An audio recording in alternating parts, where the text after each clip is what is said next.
Hello ladies and gentlemen and welcome to Unit Lost. I'm Stylosa and this is more EverQuest Next Landmark coverage. For some reason I just want to call it EQ Next or EverQuest Next, but it's not, it's Landmark. It is a bit of a mouthful. Anyway, yeah, what I want to do is show you the smooth tool and how this is such a massively powerful tool because it makes things look like they belong in the world and that they're not just glued in there. Because one thing that really annoys me about things people have been building is they really don't look like they belong there. It's sort of like people turn up, cut a massive hole out of the ground, and then build a massive box of horridness, and it looks terrible. So, actually, I'll tell you what I'll do. I'll give you like a little bit of an introduction to this build, which I'm working on, because the previous build that I had in the selection tool guide video, I kind of lost that claim. I don't know what happened, but the claim was just totally gone. So I had to start again, but that gave me a chance to kind of think about some things and think about what I actually want to build. So I put down this really nice staircase. You can see how it's kind of I essentially built this section here, kind of that section, and then kind of saved it as a template and then built this massive staircase. Also, quite cleverly as well, you may think that this is actually completely solid with stone, but it's not. As you can see inside, it's totally hollow because we don't really want to waste stuff on, you know, pointless things. Although I do have a massive amount of stone, as you can see now. So I kind of maybe could have just wasted it, but whatever. So what I want to show you is the smooth tool and how this is such a massively powerful tool. So you can see this in effect on the these marble columns. They look weathered. They look real. Okay. Now this is kind of the thing I want. I want my build to look like it's actually part of the landscape. I'm not really a fan of things that look totally alien. I don't like that. And I'm not really a fan of things which look like they've literally been plonked down and, you know, really don't belong in the world. So what I guess the whole idea of the video is to show you the smooth tool and how this works. Now this is a smooth tool at the bottom, and essentially what this does is smooths out the corners of blocks. So I'm going to... No, we're not using dirt. Screw dirt. We're not using dirt. We'll get down some... should we use some... I'll tell you what, we'll use marble. Okay, so I'm going to put down a cube of marble. Okay, so I'm going to show this with a cube that has been smooth and a cube that has not been smooth. So, again, really simple to use this. Change the size that you want, obviously, and it generally works on the edges. You can see how it snaps to the edges of the block. So what we'll do, we'll leave that one as normal, and we'll start smoothing the edge, only slightly. Okay, you should be able to see this is already morphing, starting to smooth itself out,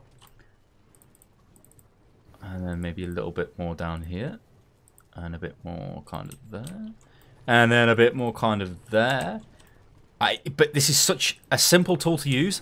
But you could get some really good results with this if you really, you know, took the time to kind of... can we use it as a sphere? Yeah, so you could use it as a sphere as well. And, you know, again, start to smooth things down.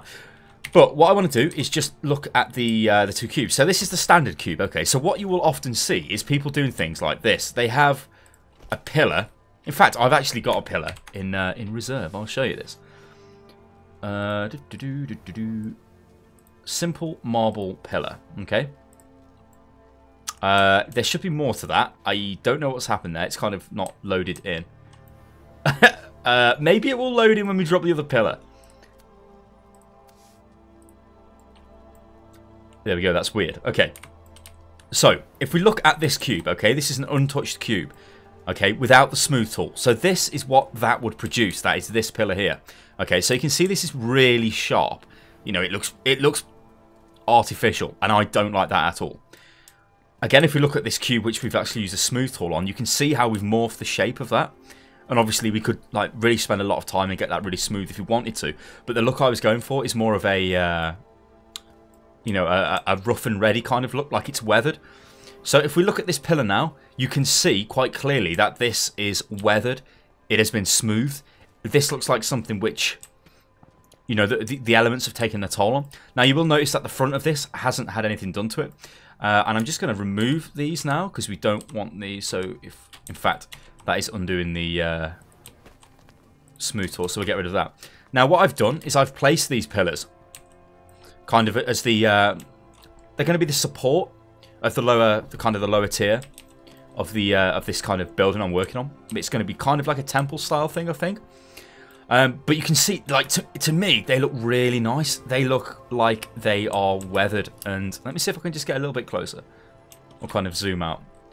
Yeah, this looks really nice to me, guys. I don't know about you lot, but to me, it looks really quite nice. Now, also, you will notice as well, if I jump down here, and you look at the... In fact, let's do a bit of smoothing on these pillars, because literally all of this needs smoothing, because that is too artificial. I mean, look at that. That's way too artificial. So all I'm going to do is just randomly drop this on. I'm not going for any kind of set pattern. You know, this is weathering effects, in my eyes, anyway. So why would I want this as like a, you know, a certain pattern? It really won't look right. It needs to look natural. It needs to look organic.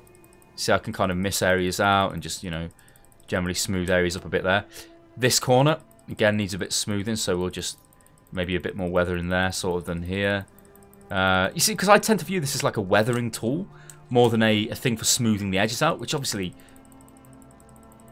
you know, that's what it does. You can, I mean, I've seen a guy who actually made a lion sculpture, and that is pretty damn good. Like a golden lion. Must have took him a lot of time to actually get that in place. Because, like, as I say, what I'm doing here is really basic. This isn't like... I'm not following a set pattern. I'm just adding this in. But I feel this makes it look way, way better. So, if we kind of jump back and take a look at what we've just done. Okay. Now, if we look at this pillar compared to this pillar is all warped. The shape's a little bit, you know, kind of skewiff. That's natural, though, guys. That's what would happen to stone if it was there for a long period of time. You know, again, like, just look at this compared to that. You know, can you see this? Can you see that? Big difference. Also, what I've done as well is I've worked on this area of the kind of the base of the temple, so to speak, and I've smoothed that out. But I have not managed to smooth out the area over here. So if I come over here, I also need to do the steps as well, which I'm not looking forward to. That's going to take a hell of a long time. Okay, so if you see the rear of the platform has kind of been manipulated. I don't think I've done the top yet. Oh, no, maybe I have, slightly. But let's just work on this. Make the corner a little bit bedraggled. Kind of looks okay. Guess we could maybe make this a bit... No, we don't know. I think using the smaller size tool generally does help you. You get a slightly better result, especially when you're doing this type of edge wearing stuff, which I'm trying to do. You know what? Is that actually doing anything? Oh, that's weird. It doesn't seem to actually be doing anything. Oh, no, it kind of is. Okay. I guess I wasn't actually... yeah, there we go. I don't think I was on the... I had it selected as such. So, I mean, if we're just, like, going down the edge here, adding this detail... Like, to me, guys, this is really, really what makes the difference when people take the time to add this kind of detail to what they've built. Because if you just turn up and plonk stuff down, yeah, sure. You can make a castle really quick. You can do this, you can do that. But it doesn't really have effort in it. And also, another thing as well, building bigger does not make what you've built better. I've seen a lot of this going on as well, where people build these insanely massive, like, they're just massive. And it's like, well, that's great, but, you know, that could be achieved in about a minute with EverQuest Next selection tool. This is not really something that's revolutionary, guys. It's not like, oh god, that's a massive castle. You know, I don't know. But there you go, guys. This is the smooth tool, and I think it is one hell of a tool, especially for adding detail, weathering effects and stuff like that. I also apologise for the incessant clicking of the mouse, but you know, I know you love it, so there you go. Yeah, so there you go, guys. What I'm going to do is this build is going to feature in a lot of videos because I'm really looking forward to putting this together. Although at the moment I am working on collecting a lot of resources, which is kind of boring, but needs to be done. And I also need to weather these steps as well, which is going to take some time. So I guess we try and get it done.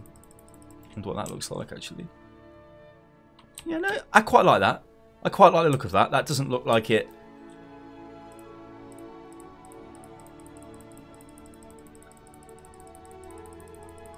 Yeah, you know what? I quite like that, guys. I quite like that. That makes the steps look like they are damaged. And, yeah, I really don't like the clean look. So there you go, guys. This has been more EverQuest Next landmark coverage. And this has been a showcase of the smooth tool. which, as I said, is a really nice tool, and I am really looking forward to continuing this build. So make sure you follow the channel, and I'll keep you updated. Oh yeah, as well, this is dirt. That should not be there. That is there because it's a very simple spacing tool. 3 cubes of dirt pillar. 3. Can you see what I've done? Oh dear. Oh dear. Anyway, guys, I'll leave you to it. This has been EverQuest Next, as I say. I'm Stylosa. This is Unit Lost. Subscribe to the channel and all that good stuff. And I'll catch you next time, people. Toodaloo.